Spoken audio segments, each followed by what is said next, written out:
आप लोगों को गलत फहमी है कि वक्फ प्रॉपर्टी से या जो मुतवल्लियों से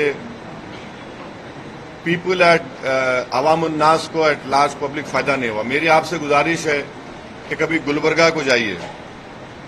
गुलबर्गा में जो उस ख्वाजा बंदा नवाज के जो सज्जादे हैं मोहम्मदुल हुसैनी रहमतुल्लाह अलैह, उन्होंने अपनी जिंदगी में आज से 50 साल 55 साल पहले उन्होंने एक स्कूल शुरू किया था और मुसलमान लड़कियों को तालीम दिलाने के लिए वो बंडी में, बैल बंडी में पर्दा लगाकर वो बंडी हर मुस्लिम घर को जाती थी ताकि वो मुस्लिम बच्चियां उसमें बैठकर आकर स्कूल में पढ़े।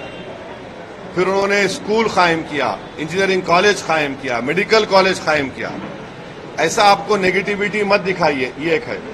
दूसरा यह है कि वक्फ बोर्ड को समरी एविक्शन पावर्स नहीं है। अगर मुझे किसी एनक्रोचर को निकालना है तो कलेक्टर को लिखना पड़ता मुझे। अगर मैं सुप्रीम कोर्ट में केस जीत भी जाता हूं तो मुझे ईपी फाइल करना पड़ता सिविल कोर्ट में। तो वक्फ बोर्ड को समरी एविक्शन पावर्स मिलने चाहिए जो हिंदू एंडोमेंट बोर्ड को दिए गए हैं, वो दीजिए और आप इन एनक्रोचर्स को निकालेंगे। अब जो एनक्रोचर्स है, लिमिटेशन एक्ट वक्फ प्रॉपर्टीज के ऊपर, limitation act Hindu endowment properties पे अप्लाई नहीं होता। अब इस बिल में नरेंद्र मोदी बोल रहे लिमिटेशन अप्लाई होगा, यानी जितने एनक्रोचर्स कब्जा करके बैठे हैं उनको अब मालिक बनाना चाह रहे। अब रहा सवाल तीसरा जो आप यहां पर बड़ी बिल्डिंग का हवाला दिए, वो जो है वो आगा खानी वक्फ की है। अब मोदी जी आगा खानियों के लिए वक्फ बना रहे। हम चैलेंज कर रहे मोदी जी को, आगा खानी जो वक्फ की प्रॉपर्टी थी जिसमें कुरान पढ़ाना, यतीम खाना था, वो उसको 21 करोड़ में किसने बेचा और क्यों बेचा? और क्या वहां पर वक्फ बोर्ड के ऑफिसर्स ने लिखकर नहीं दिया था कि this is a Waqf property? अभी भी मसला सुप्रीम कोर्ट में चल रहा है। तो ये अगर आप पावर्स देखिए, सेक्शन 40 का पावर छीन लेंगे, आप लिमिटेशन एक्ट अप्लाई करेंगे, वक्फ बाय यूजर निकाल देंगे, तो ये किसके लिए किया जा रहा है? फिर वक्फ बोर्ड के लिए तो नहीं किया जा रहा है ना। ये तो बड़े बड़े दौलतमंदों को फायदा पहुंचाने के लिए किया जा रहा है, बिल लाया जा रहा है। ये वो नहीं पूछे अभी, बोले।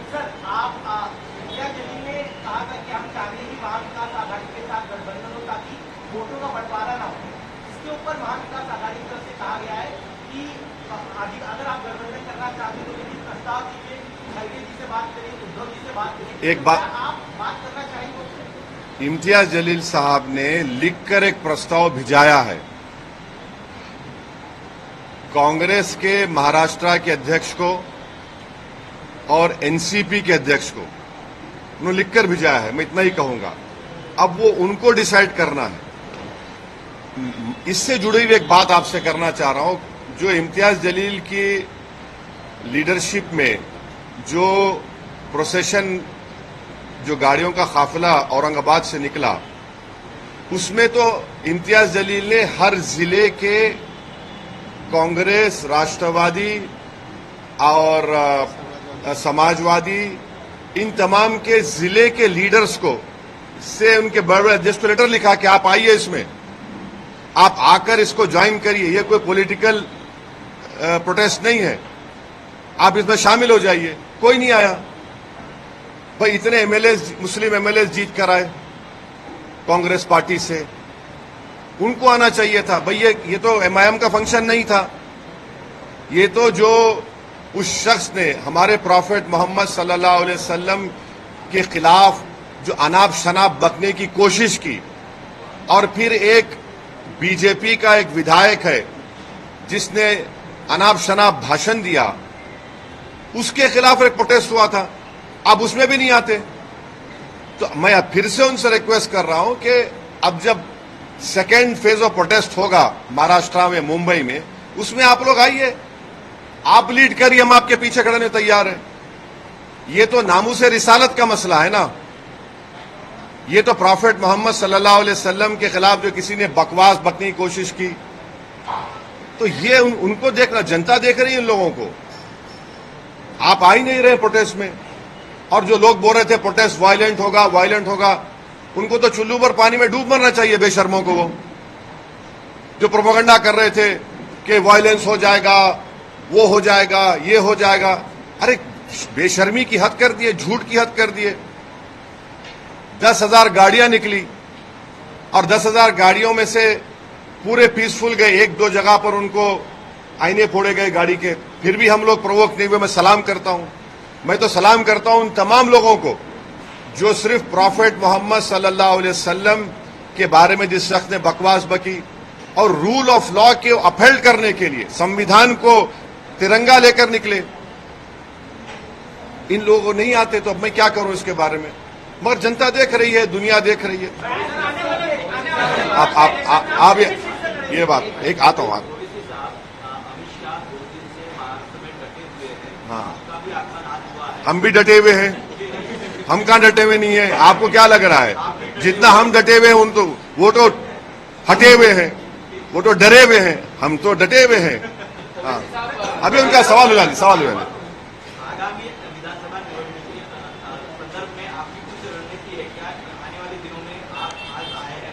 नहीं, अभी तो हमने हमारे मुंबई के अध्यक्ष रईस लश्करिया साहब के विधानसभा में आज हमारी जनसभा है, हमने इनका नाम डिक्लेयर कर दिया, इम्तियाज जलील का नाम डिक्लेयर कर दिया। हमारे 2 MLAs हैं, मुफ्ती इस्माइल और फारूक शाह धूलिया से, फिर शोलापुर से हमने फारूक का नाम डिक्लेयर किया, और भी नाम डिक्लेयर करना है हमको, और वो नाम डिक्लेयर करेंगे अभी हम। नहीं, एक मिनट, वो नहीं पूछे ना, वो पूछे। आने वाले इलेक्शन में कितनी सीट से पार्टिसिपेट करेगी, और आपका प्रोटोकॉल बोलता है कि मुंबई अध्यक्ष लीजिए या तो फिर सीट लीजिए। हम फैयाज खान के साथ आपने बोला दिया किसका? रईस लश्करिया फैयाज खान के साथ वही का बात था कि मस्जिद जो है मुसलमानों को मुत्तहिद करने की बात करती है, और ग्राउंड लेवल पर ऐसा नहीं लगता है कि आपसे और ग्राउंड लेवल पे जो तालमेल है वो है। मिसाल के तौर पर हारिस पठान को लेकर जो है आपके खुद के मुंबई में नाराजगियां बहुत ज्यादा है। पिछले कुछ 15-20 दिन पहले कुछ ऑफिस में भी जो है इस तरह की नाज़िम अल्फाज का इस्तेमाल किया गया था। तो मैं जानना चाहता हूँ कि वजह क्या है कि आपका ग्राउंड आपके घर में नाराजगी नहीं है? एक मिनट है, अच्छा तुम्हारे घर में नाराजगी नहीं है तुम्हारे खिलाफ? भाई अरे तुम बोलने तो दो ना, तो तुम आके बैठे हो तो मैं उधर आता हूँ, आ जाओ इधर। तुम्हारे घर में नाराजगी नहीं है ना? हर घर में नाराजगी होती है, तो उसमें क्या है, घर है अपना। तो अरे भाई बहुत जमीन पे लगाव है, जमीन पे चल रहा है काम, फिक्र मत करिए। नहीं, नहीं, ना, नहीं। एक मिनट। अब मुंबई में कई मरतबा आता हूं, कई मरतबा अपने कार्यकर्ता से मिलता हूं, आप लोगों से बच के निकल जाता हूं। इसका यह मतलब तो नहीं है कि हम नहीं मिल रहे हैं, आते हैं, मिल रहे हैं, काम हो रहा है। यकीनन इस बात का मैं इकरार कर रहा हूं कि there is always a room for improvement.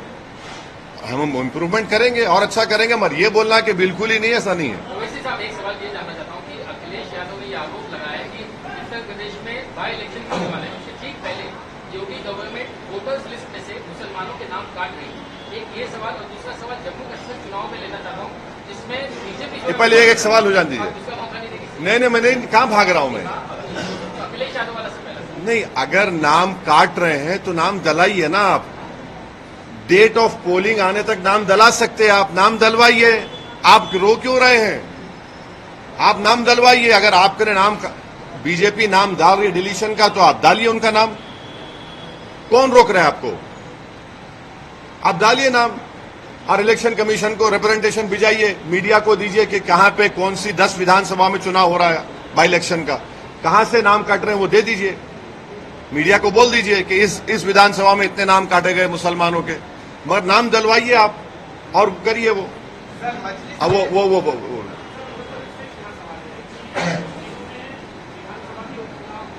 कहां पे? हाँ,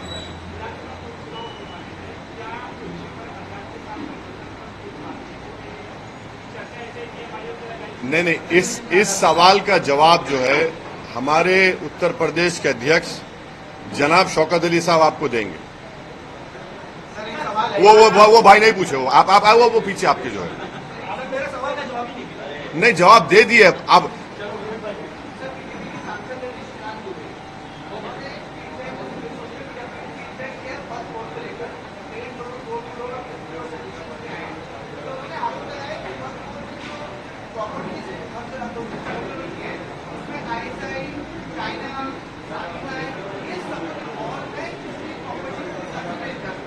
वो क्या बोल रहे, आईएसआई, चाइना, हाँ, और ये लोग क्या कर रहे हैं?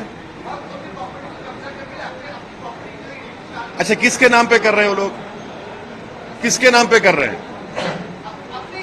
नहीं, किसके नाम पे तो करना, नहीं, अरे मैं जवाब, किसके नाम पे तो करना पड़ेगा ना। क्या चाइना के नाम पे रजिस्ट्री होगी भारत में? नहीं, अरे वो बोल रहे हैं, वो अरे नहीं, वो बोल रहे हैं कि प्रॉपर्टीज अपने नाम पे कर रहे हैं, चाइना के नाम पे रजिस्ट्री तो नहीं होगी भारत में। हाँ, एक जगह पे हो गई, डेमचौक डेमसांग में 2000 स्क्वायर किलोमीटर पर चाइना कब्जा करके बैठा है, ऑल वेदर रोड्स बना चुका है।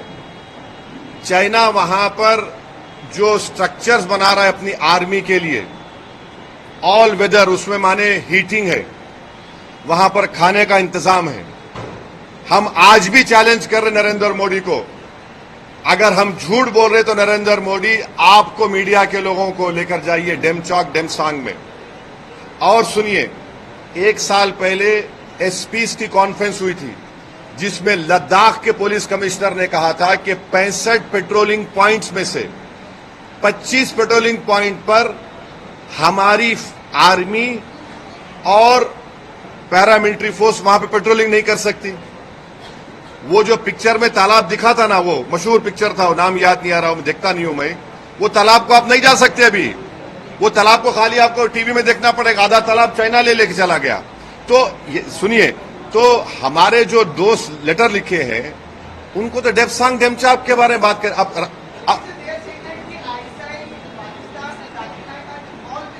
हाँ, तो उनका इन्वॉल्व है तो देते प्रूफ, देते बराबर। अगर कोई इन्वॉल्व, चाइना इन्वॉल्व है तो हम तो बोलेंगे पहले चाइना को डेमसांग डेमचौक से निकाल कर उखाड़ कर फेंको। अभी तक 18 राउंड की बातचीत हो चुकी है भारत सरकार की और चाइना की आर्मी के साथ, और चाइना टस से मस नहीं हो रहा है। और मोदी जी देश को झूठ बोले थे, क्या बोल, सुनिए, सुन तो लीजिए, क्या कहा था, ना घुसा है ना घुसेगा। 18 राउंड की बातचीत क्या बिरयानी खाने के लिए की जा रही है चाइना से? तो अरे भाई, आपके ने प्रूफ है तो देखिए ना, मेरे को क्या करना है चाइना आईएसआई से? मैं ये कह रहा हूं चाइना तो कब्जा करके बैठा है और पीओके में पाकिस्तान कब्जा करके बैठा है, निकालिए उसको वहां से। आप तो बोल दिए हैं, निकालिए ना।